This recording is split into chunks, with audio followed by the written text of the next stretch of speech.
उसने कहा लंका जलाने के बाद हनुमान जी अपनी पूंछ की लगी को शांत करने के लिए समुद्र तक पहुंचे।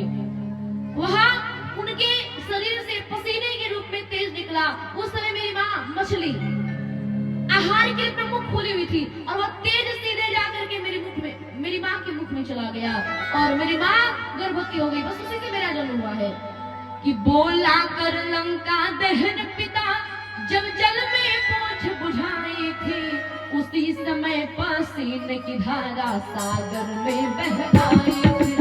उसी समय पसीने की धारा सागर में बह आई थी। उसी समय पसीने की धारा सागर में बह आई थी। मछली ने उसका पान किया, रह गया जब तक खाना उसे, मिल गया वीर देव से मकर ध्वज ताला।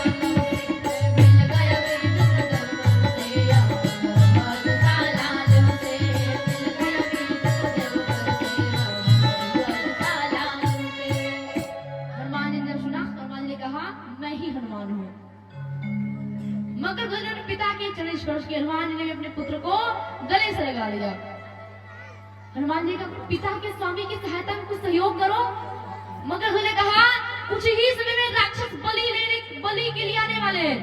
आप रूप बदल करके माँ कामाक्षी के मंदिर में जाकर के बैठ जाए। हनुमान जी ने पहले तो मधुमक्खी का वेश धारण किया और मधुमक्खी के वेश में हनुमान जी महाराज माँ कामाक्षी के मंदिर में गए।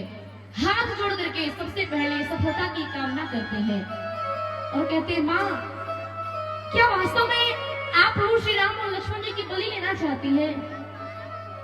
हनुमान जी के प्रश्न पर माँ कामाक्षी ने उत्तर दिया नहीं, मैं तो दुष्ट अहिरावण महिरावण की बलि लेना चाहती हूँ। ये दोनों मेरे भक्त तो हैं लेकिन अधर्मी और अत्याचारी है। तुम प्रयास करो सफल रहोगे। उस समय मंदिर में 5 दीपक चल रहे थे सभी दिशाओं में। माँ कामाक्षी ने कहा ये 5 दीपकों को अहिरावण महिरावण ने मेरी प्रसन्नता के लिए जलाई है और जब तक से ये 5 दीपक एक साथ नहीं बुझेंगे तब तक से इनका अंत कोई भी नहीं कर सकता है। उसी समय बाजे के आवाज जोर जोर से सुनाई देने लगे। अहिरावण महिरावण बलि देने के लिए जा रहे थे। हनुमान जी ने तुरंत माँ कामाक्षी का रूप धारण किया और हनुमान जी का महिला स्वर गूंजा, मैं माँ कामाक्षी देवी हूँ। आज मेरी पूजा झरोखे से की जाए। झरोखे से पूजा आरंभ हो गई। ढेर सारा खावा माँ कामाक्षी को चढ़ाया जाने लगा और प्रसाद चढ़ते ही हनुमान जी उसे खाते जाते थे। अहिरावण महिरावण को ऐसा लग रहा था कि यहाँ देवी प्रसन्न हो गई है और बलि देने के लिए स्वयं पहुंचा। अंत में बंधक के रूप में राम जी और लक्ष्मण जी को भी उसी में डाल देता है। वे बंधक के रूप में बेहोश थे। हनुमान जी ने तुरंत उन्हें बंधन मुक्त किया।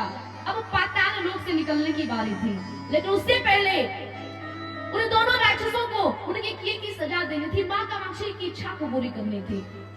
हनुमान जी ने मकर ध्वज से कहा तुम राम जी और लक्ष्मण जी का ध्यान रखना और स्वयं राक्षसों के साथ युद्ध छेड़ देते हैं। ये जो युद्ध था यह आसान नहीं था। अहिरावण और महिरावण बड़े मुश्किल से मरते तो फिर 5-5 के रूप में जिंदा हो जाते।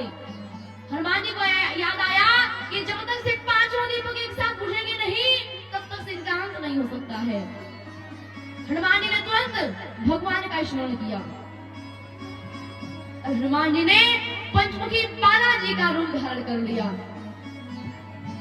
अच्छा, उत्तर दिशा में वाराह मुख, दक्षिण दिशा में नरसिंह मुख, पश्चिम में हैग्रीव मुख, आकाश की ओर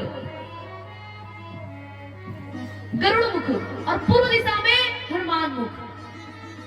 पांचों दीपकों को धारण कर, पांचों मुखों को धारण करके और हनुमान जी ने पांचों दीपकों को एक साथ में ही बुझा दिया। तो प्रेम से बोलिए श्री पंचमुखी हनुमान जी महाराज की। हे पंचमुखी हनुमान संकट दूर